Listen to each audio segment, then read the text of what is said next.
ક્યારે પણ મનમાં પ્રશ્ન આવે ને કે લગ્ન શા માટે કરવા જોઈએ, ત્યારે 1869માં લખેલો પત્ર માર્ક ટ્વેને પોતાની પ્રેમિકાને પત્ર લખ્યો હતો લગ્ન પહેલાં.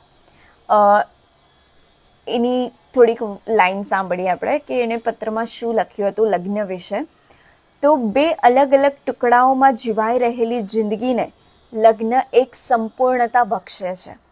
નિરુદ્દેશ્ય જીવી રહેલા 2 વ્યક્તિઓ માટે લગ્ન એક કોમન ઉદ્દેશ્ય પૂરો પાડે છે. લગ્ન આપણા માટે એક નવો અને તેજસ્વી સૂર્ય ઉગાડે છે. અજવાળું વધારે ગમવા લાગે છે, ફૂલો વધારે ખુશ્બુદાર અને પૃથ્વી વધારે સુંદર લાગવા લાગે છે.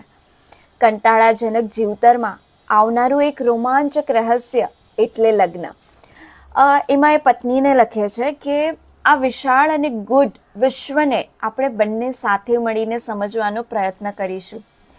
એના રહસ્યમય અને અણધાર્યા રસ્તાઓ પર એકબીજાનો હાથ પકડીને ચાલશું ત્યાં સુધી જ્યાં સુધી આપણા બંનેમાંથી કોઈ એક માટે રસ્તો સમાપ્ત ન થઈ જાય, એટલે કે મૃત્યુ ના થઈ જાય બંનેમાંથી કોઈ એક.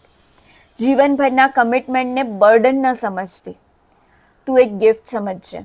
આ વિશ્વ બહુ વિશાળ છે, તેના રસ્તાઓ અજાણ્યા અને જોખમી છે. આ રસ્તાઓ પર અનેક સંઘર્ષો આવશે. એ સમયે જો એકબીજાની સાથે હશું તો એ સમય આરામથી પસાર કરી લેશું.